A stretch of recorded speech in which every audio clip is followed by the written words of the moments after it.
માન્ય પ્રધાનમંત્રી શ્રી નરેન્દ્રભાઈ મોદીના નેતૃત્વમાં નાણામંત્રી શ્રી નિર્મલા સીતારામનજીએ રજૂ કરેલ વચગાળાનું કેન્દ્રીય બજેટ 2024-25 ભારતના કરોડો નાગરિકની આશા આકાંક્ષાઓની પરિપૂર્તિ બનાવનારું બની રહેશે.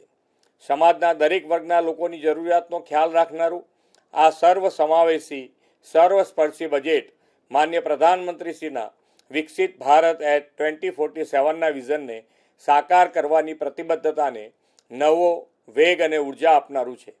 આ બજેટમાં જાહેર કરેલ રૂરલ હાઉસિંગમાં 2 કરોડ નવા ઘરનું નિર્માણ કરવાનો લક્ષ્યાંક આવકારદાયક છે.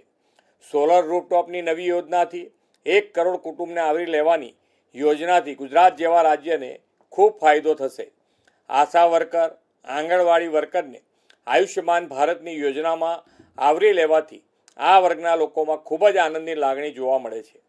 માન્ય પ્રધાનમંત્રીશ્રીના માર્ગદર્શનમાં ભારતમાં વર્લ્ડ ક્લાસ ઇન્ફ્રાસ્ટ્રક્ચર નિર્માણનો નવો યુગ શરૂ થયો છે. ત્યારે આ ક્ષેત્રમાં નાણાકીય ફાળવણી વધારીને 11.11 લાખ કરોડ કરવાથી આંતરમાળખાકીય સુવિધાના નિર્માણમાં તેજી આવશે. ગિફ્ટ સિટીમાં મળતા કેટલાક ટેક્સ બેનિફિટની મુદત લંબાવવા માટેનો નાણામંત્રીના નિર્ણય કરેલ છે, તેને હું આવકારું છું.